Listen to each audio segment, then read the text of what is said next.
ಲಕ್ಕುಂಡಿಯಲ್ಲಿ ಅಮಾವಾಸ್ಯೆ ದಿನವೇ ಪ್ರತ್ಯಕ್ಷವಾಯಿತು ಸರ್ಪ. ಮಣ್ಣಿನಡಿ ಸಿಕ್ತು ಲೋಹದ ಗಂಟೆ. ನಿಧಿಗೆ ಸರ್ಪ ಕಾವಲು ಯಾಕೆ? ಇದರ ಇತಿಹಾಸವೇನು? ಅಮಾವಾಸ್ಯೆಯ ಕರಾಳ ರಾತ್ರಿ ಮತ್ತು ನಾಗರಹಾವು. ನಮಸ್ಕಾರ ವೀಕ್ಷಕರೇ, ಭೂಮಿಯ ಆಳದಲ್ಲಿ ಅಡಗಿರುವ ನಿಧಿಯನ್ನ ಹುಡುಕೋದಕ್ಕೆ ಹೋದಾಗ ಕೆಲವು ಅದೃಶ್ಯ ಶಕ್ತಿಗಳು ಎದುರಾಗ್ತವೆ ಎನ್ನುವುದು ಕೇವಲ ಕಥೆಯಲ್ಲ, ಅದು ನಂಬಿಕೆ. ಗದಗ ಜಿಲ್ಲೆ ಐತಿಹಾಸಿಕ ಲಕ್ಕುಂಡಿ ಗ್ರಾಮದಲ್ಲಿ ಈಗ ನಡೀತಾ ಇರೋದು ಕೂಡ ಅದೇ. ನಿನ್ನೆ ಭಾನುವಾರ, ವರ್ಷದ ಮೊಟ್ಟ ಮೊದಲ ಅಮಾವಾಸ್ಯೆ ದಿನ ಸರಿಯಾಗಿ ಸಂಜೆ ಆಗ್ತಾ ಇದ್ದಂತೆ ಉತ್ಖನನ ನಡೆಯುವ ಜಾಗದಲ್ಲಿ ಕಾರ್ಮಿಕರು ಬೆಚ್ಚಿ ಬಿದ್ದಿದ್ದಾರೆ. ಯಾಕೆ ಗೊತ್ತಾ? ಮಣ್ಣಿನ ರಾಶಿಯ ಮಧ್ಯದಿಂದ ಹೆಡೆ ಎತ್ತಿ ನಿಂತಿದ್ದು ಬರೋಬ್ಬರಿ 8 ಮೀಟರ್ ಉದ್ದದ ನಾಗರಹಾವು. ಇದು ಕೇವಲ ಆಕಸ್ಮಿಕವಲ್ಲ. ಅದೇ ದಿನ ಮಣ್ಣಿನ ಅಡಿಯಲ್ಲಿ 1.5 ಅಡಿ ಆಳದಲ್ಲಿ ಒಂದು ಅಪರೂಪದ ಲೋಹದ ಗಂಟೆ ಅಂದ್ರೆ ಮೆಟಲ್ ಬೆಲ್ ಕೂಡ ಸಿಕ್ಕಿದೆ. ದೇವರಿಗೆ ಕಟ್ತೀವಲ್ಲ, ಆ ಲೋಹದ ಗಂಟೆ ಕೂಡ ಸಿಕ್ಕಿದೆಯಂತೆ. ಶಿವಲಿಂಗದ ಪೀಠ, ನಾಗಮಣಿ, ಈಗ ಗಂಟೆ, ಎಲ್ಲವೂ ಕೂಡ ಏನನ್ನು ಸೂಚಿಸ್ತಾ ಇದೆ? ನಿಧಿಗೆ ನಿಜವಾಗಲೂ ಸರ್ಪ ಕಾವಲು ಇದೆಯಾ? ಪುರಾಣಗಳು ಈ ನಿಧಿ ಕಾಯುವ ನಾಗರ ಹಾವಿನ ಬಗ್ಗೆ ಏನು ಹೇಳುತ್ತವೆ? ಲಕ್ಕುಂಡಿಯ ಮಣ್ಣಿನಲ್ಲಿ ಅಡಗಿರೋ ರಹಸ್ಯವಾದರೂ ಏನು? ಬನ್ನಿ ಇವತ್ತಿನ ಈ ಸಂಚಿಕೆಯಲ್ಲಿ ಅಮಾವಾಸ್ಯೆಯ ದಿನ ನಡೆದಂತಹ ರೋಚಕ ರಹಸ್ಯ ಮತ್ತು ಅಪರೂಪದ ನಿಗೂಢತೆ ನಡೆದರ ಬಗ್ಗೆ ಅಪ್ಡೇಟ್ ಅನ್ನ ಕೊಡ್ತಾ ಹೋಗ್ತೀವಿ. ಈಗಿನ ಕಾಲದಲ್ಲೂ ಈ ನಿಧಿ ಜೊತೆಗೆ ನಿಧಿ ಕಾಯುವ ಸರ್ಪ, ಹಾವು, ನಾಗರಹಾವು, ನಾಗಮಣಿ ಇವೆಲ್ಲವನ್ನ ನಂಬಬೇಕಾ? ದೇವರನ್ನ ನಂಬಬೇಕಾ ನಾವು ಈ ವಿಚಾರದಲ್ಲಿ, ಅಥವಾ ಈಗಿನ ಜನರೇಷನ್ನಲ್ಲಿ? ನಿಮಗೇನನ್ಸತ್ತೆ? ಕಮೆಂಟ್ ಮೂಲಕ ತಿಳಿಸಿ. ಬನ್ನಿ ವಿಡಿಯೋವನ್ನ ಶುರು ಮಾಡೋಣ.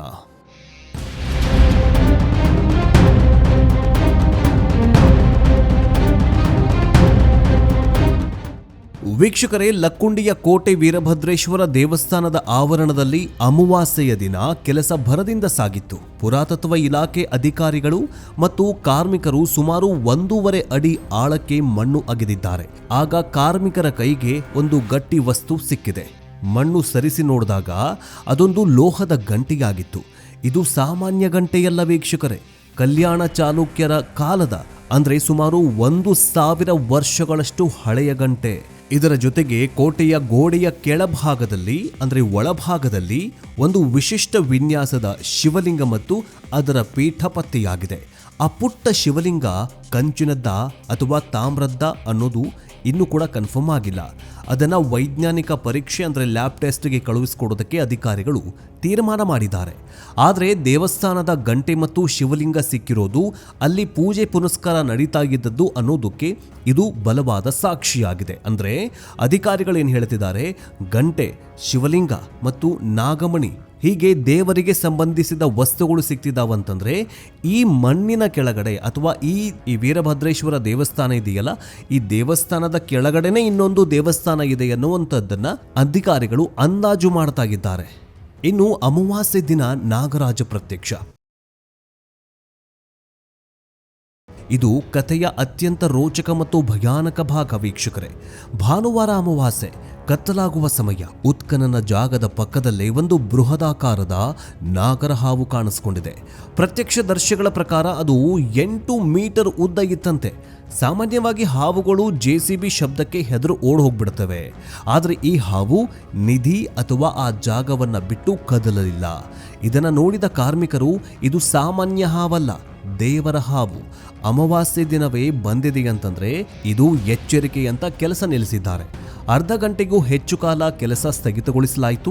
ಗ್ರಾಮಸ್ಥರಲ್ಲಿ ದೈವಿಕ ಭಯ ಶುರುವಾಯಿತು. ನಾವು ಮಣ್ಣು ಅಗಿತಾ ಇರೋದು ತಪ್ಪು ಅಂತ ಅನಿಸ್ತಾ ಇದೆ, ಈ ಜಾಗದಲ್ಲಿ ನಾಗಬಂಧ ಇದೆ ಅನ್ನೋ ಮಾತುಗಳು ಕೇಳಿ ಬರ್ತಾ ಇದ್ದಾವೆ. ಇನ್ನು ಇನ್ನೊಂದು ಮಹತ್ವದ ಬೆಳವಣಿಗೆ ಏನಂದ್ರೆ ಇದೇ ಜಾಗದಲ್ಲಿ ಇದೇ ಅಮಾವಾಸ್ಯೆಯ ದಿನ ನಾಗಮುದ್ರೆ ಇರುವ ಕಲ್ಲು ಸಿಕ್ಕಿದೆ. ಇದರ ಮೇಲೆ ನಾಗಮಣಿಯೊಂದಿಗೆ ಇರುವಂತಹ ಸರ್ಪದ ಹೆಡೆಯ ಚಿತ್ರ ಆಗಿದೆ. ಐತಿಹಾಸಿಕ ತಜ್ಞರ ಪ್ರಕಾರ ಕಲ್ಯಾಣ ಚಾಲುಕ್ಯರು ತಮ್ಮ ಖಜಾನೆ ಅಥವಾ ದೇವಸ್ಥಾನದ ಪ್ರಮುಖ ಭಾಗಗಳನ್ನು ಗುರುತಿಸುವುದಕ್ಕೆ ಇಂತಹ ಕಲ್ಲುಗಳನ್ನು ಇಡ್ತಾಗಿದ್ರು. ನಾಗಮುದ್ರೆ ಸಿಕ್ಕಿದೆ ಅಂತಂದ್ರೆ ಇದರ ಕೆಳಗೆ ಅಥವಾ ಹಿಂದೆ ಏನೋ ಬೆಲೆ ಬಾಳುವ ವಸ್ತುಗಳು ಇದಾವೆ ಅಂತ ಅರ್ಥ. ಇದು ಕೇವಲ ಕಲಾಕೃತಿಯಲ್ಲ, ಇದೊಂದು ಭದ್ರತಾ ಸಂಕೇತ. ಅಂದಿನ ಕಾಲದಲ್ಲಿ ಬೀಗ ಹಾಕುವ ಬದಲು ಇಂತಹ ದೈವಿಕ ಮುದ್ರೆಗಳನ್ನು ಬಳಸಿ ಜನರನ್ನ ಆ ಜಾಗದಿಂದ ದೂರ ಇಡ್ತಾಗಿದ್ರಂತೆ. ನಿಧಿಗೆ ಸರ್ಪಕಾವಲು ಯಾಕೆ? ಪೌರಾಣಿಕ ಕತೆ ಏನು ಹೇಳತ್ತೆ? ಪೌರಾಣಿಕ ಸತ್ಯ ಏನು? ವೀಕ್ಷಕರೇ, ಲಕ್ಕುಂಡಿ ಘಟನೆ ನಮ್ಮನ್ನ ಒಂದು ಮೂಲಭೂತ ಪ್ರಶ್ನೆಗೆ ಕೊಂಡೊಯ್ಯುತ್ತೆ. ನಿಧಿ ಇದ್ದಲ್ಲಿ ಯಾಕೆ ಹಾವುಗಳಿರ್ತವೆ? ನಮ್ಮ ಪುರಾಣಗಳು ಮತ್ತು ತಂತ್ರಶಾಸ್ತ್ರ ಏನು ಹೇಳತ್ತೆ? ಪಂಡಿತ್ ವಿಠ್ಠಲ ಭಟ್ಟರವರು ಇದರ ಬಗ್ಗೆ ಒಂದು ಬರಹ ಬರೆದಿದ್ದಾರೆ. ಅದರ ಬಗ್ಗೆ ನೋಡ್ತಾ ಹೋಗೋದಾದ್ರೆ, ಭೂಗರ್ಭ ಶಕ್ತಿ. ಸರ್ಪ ಅಂತಂದ್ರೆ ಕೇವಲ ಪ್ರಾಣಿಯಲ್ಲ, ಅದು ಭೂಗರ್ಭದ ಅಧಿಪತಿ. ಭೂಮಿಯ ಆಳದಲ್ಲಿರುವ ಚಿನ್ನ, ರತ್ನ, ಲೋಹಗಳು ಭೂತಾಯಿಯ ಆಸ್ತಿ. ಅದನ್ನ ಕಾಯುವ ಕೆಲಸ ನಾಗರದ್ದು ಅಂತ ಹೇಳಲಾಗಿದೆ. ಇನ್ನು ವಿಷ್ಣು ಪುರಾಣದ ಪ್ರಕಾರ ಪಾತಾಳೆ ನಾಗಲೋಕಸ್ತು ನಾನಾರತ್ನ ವಿಭೂಷಿತ, ಅಂದ್ರೆ ಪಾತಾಳ ಲೋಕವು ನಾಗರ ಅಧೀನದಲ್ಲಿದೆ ಮತ್ತು ಅಲ್ಲಿ ರತ್ನಗಳ ರಾಶಿ ಇದೆ. ಆ ರತ್ನಗಳನ್ನ ಅಥವಾ ಭೂತಾಯಿಯ ಒಡಲನ್ನ ಇದೇ ನಾಗದೇವರು ಅಥವಾ ನಾಗರ ಹಾವುಗಳು ಕಾಯ್ತಾ ಇದ್ದಾವೆ ಅನ್ನುವಂತಹದನ್ನ ವಿಷ್ಣು ಪುರಾಣದಲ್ಲಿ ಬರೆದಿಡಲಾಗಿದೆ. ಇನ್ನು ಎಲ್ರಿಗೂ ನಿಧಿ ಸಿಗೋದಿಲ್ಲ ವೀಕ್ಷಕರೇ, ಅದಕ್ಕೆ ಪೂರ್ವ ಜನ್ಮದ ಪುಣ್ಯ ಬೇಕು. ಅಯೋಗ್ಯರು, ದುರಾಸೆ ಉಳ್ಳವರು ನಿಧಿ ಮುಟ್ಟಬಾರದು ಅಂತಾನೆ ಸರ್ಪಗಳು ಕಾವಲು ಕಾಯ್ತಾಗಿದ್ದಾವೆ. ಹಾಗಾದ್ರೆ ಈಗ ರಿತ್ತಿ ಕುಟುಂಬ ಏನು ಅಮ್ಮ ಮತ್ತು ಮಗ ಇದಾರಲ್ಲ, ಅವರಿಗೆ ಕೆಜಿಗಟ್ಟಲೆ ಬಂಗಾರ ಚಿನ್ನ ಸಿಕ್ಕಿದೆ. ಹಾಗಾದ್ರೆ ಅವರು ಪುಣ್ಯವಂತರ? ಕಮೆಂಟ್ ಮೂಲಕ ತಿಳಿಸಿ.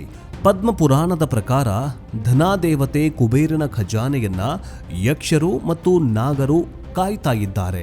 ಹೀಗಾಗಿ ಲಕ್ಕುಂಡಿಯಲ್ಲಿ ಹಾವು ಬಂದಿರೋದು ಕೇವಲ ಕಾಕತಾಳೀಯವಲ್ಲ, ಅದು ಆ ಜಾಗದ ಪಾವಿತ್ರತೆಯನ್ನ ಅಥವಾ ಅಲ್ಲಿರುವ ಗುಪ್ತ ಐಶ್ವರ್ಯವನ್ನ ರಕ್ಷಿಸುವುದಕ್ಕೆ ಬಂದಿರಬಹುದು ಅನ್ನೋದು ಜನರ ನಂಬಿಕೆಯಾಗಿದೆ.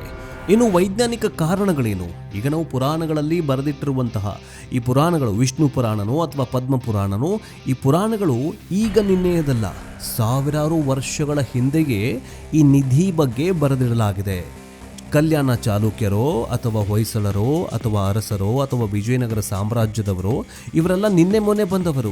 ಅದಕ್ಕಿಂತ ಮುಂಚಿತವಾಗಿಯೇ ಅಥವಾ ವಿಷ್ಣು ಪುರಾಣದಲ್ಲೋ ಅಥವಾ ಈ ಪುರಾಣಗಳಲ್ಲಿ ಈ ನಿಧಿಗಳ ಬಗ್ಗೆ ಬರೆದಿಟ್ಟಿದ್ದಾರೆ. ಆ ಬರೆದಿಟ್ಟಿದ್ದನ್ನೇ ಇವರೆಲ್ಲರೂ ಕೂಡ ಅನುಸರಿಸ್ಕೊಂಡು ಬಂದಿದ್ದಾರೆ ಅನ್ನುವಂತಹದ್ದು ಇಲ್ಲಿ ಸ್ಪಷ್ಟವಾಗತ್ತೆ. ಈಗಿನ ಜನ್ರೇಷನ್ ಚೇಂಜ್ ಆಗಿದೆ. ಈಗೆಲ್ಲ ಪುರಾಣಗಳನ್ನು ಯಾರು ಕೇಳ್ತಾರೆ? ಪುರಾಣಗಳನ್ನು ಯಾರು ನಂಬುತ್ತಾರೆ? ವೈಜ್ಞಾನಿಕ ಕಾರಣ ಏನು ಅದನ್ನು ಕೂಡ ನೋಡಬೇಕು. ಸ್ವಲ್ಪ ವಿಜ್ಞಾನದ ಕಡೆಗೂ ಕೂಡ ಗಮನ ಕೊಡೋದಾದರೆ, ಪುರಾತತ್ವ ತಜ್ಞರು ಹೇಳೋ ಪ್ರಕಾರ ಹಳೆಯ ದೇವಸ್ಥಾನಗಳು, ಪಾಳು ಬಿದ್ದ ಕಟ್ಟಡಗಳು, ತಂಪಾದ ಬಾವಿಗಳು ಹಾವುಗಳಿಗೆ ಇಷ್ಟವಾದ ಜಾಗ. ಅಲ್ಲಿ ಇಲಿ, ಹೆಗ್ಗಣಗಳು ಜಾಸ್ತಿ ಇರ್ತವೆ. ಅದನ್ನು ತಿನ್ನೋದಕ್ಕೆ ಹಾವುಗಳು ಬರ್ತವೆ. ಲಕ್ಕುಂಡಿಯಲ್ಲಿ ನೂರಾರು ವರ್ಷಗಳಿಂದ ಮುಚ್ಚಿ ಹೋಗಿದ್ದ ಜಾಗವನ್ನ ಈಗ ಅಗೆಯಲಾಗಿದೆ. ಹಾಗಾಗಿ ಅಲ್ಲಿ ವಾಸವಿದ್ದ ಹಾವುಗಳು ಹೊರಗಡೆ ಬಂದಿರಬಹುದು. ಇದು ಸಹಜ ಪ್ರಕ್ರಿಯೆ. ಇದಕ್ಕೆ ಅತಿಯಾದ ದೈವಿಕ ಅರ್ಥ ಕಲ್ಪಿಸುವುದು ಬೇಡ ಅಂತ ಕೆಲವರು ವಾದ ಮಾಡ್ತಾ ಇದ್ದಾರೆ. ಆದರೆ ಅಮಾವಾಸ್ಯೆಯ ದಿನ ನಿಧಿ ಶೋಧದ ಜಾಗ ಮತ್ತು 8 ಮೀಟರ್ ಉದ್ದದ ಹಾವು, ಈ ಕಾಂಬಿನೇಷನ್ ವೈಜ್ಞಾನಿಕವಾಗಿ ವಿವರಿಸುವುದಕ್ಕೆ ಕಷ್ಟವಾಗ್ತಾ ಇದೆ. ಲಕ್ಕುಂಡಿ ಉತ್ಖನನ ಈಗ ನಿರ್ಣಾಯಕ ಹಂತದಲ್ಲಿದೆ. ಒಂದು ಕಡೆ ನಿಧಿ ಸಿಗುವ ಕುರುಹುಗಳು ಅಂದರೆ ಗಂಟೆ, ಶಿವಲಿಂಗ, ನಾಗಮುದ್ರೆ ಸಿಗ್ತಾಗಿದೆ.